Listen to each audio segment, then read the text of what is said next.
Guys, do you want to be a better public speaker? If so, get ready, watch this video, let's get it on. Some of you might be asking, why should I be a better public speaker? Why should it matter to me? Well, let me explain it to you. Every single job, I would say 95% of the professions today where someone might have a career in is going to involve speaking to someone. No matter who you speak to, if it's someone that's outside of your house, guess what? You are a public speaker, which means you are using your mouth.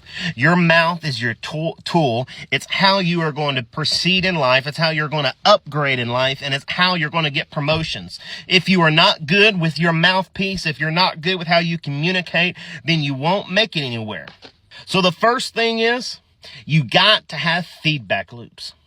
Feedback loops is something like where you're 2 minutes within your presentation, you're 2 minutes within your speech, and you stop and say, hey guys, does that make sense? Or, hey, listen up. Or, hey, what do you think about this? What it does, it makes them give feedback to you. It makes them give more attention to you.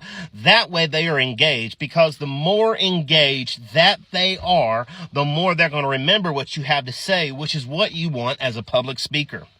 Number 2 is you have to interrupt the patterns. We call it pattern interrupts. Pattern interrupts. I can't really communicate it, or I can't really pronounce it right. But you got to have pattern interrupts. And what that does, if you interrupt their patterns, which means is if they're just sitting there looking at you and they're not really reacting, they're not communicating, or they're sitting and they're not really writing nothing down and they're really not paying attention, you got to do something that grabs their attention. You got to do something. And if you do that, guess what? They're going to remember, and it's going to bring them and reel them back in so they remember.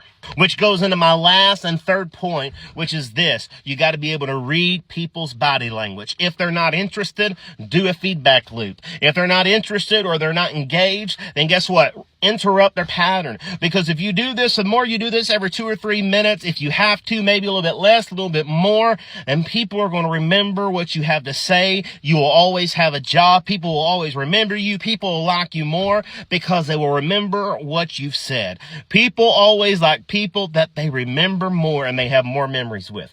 Guys, go out there, take the world and kill it.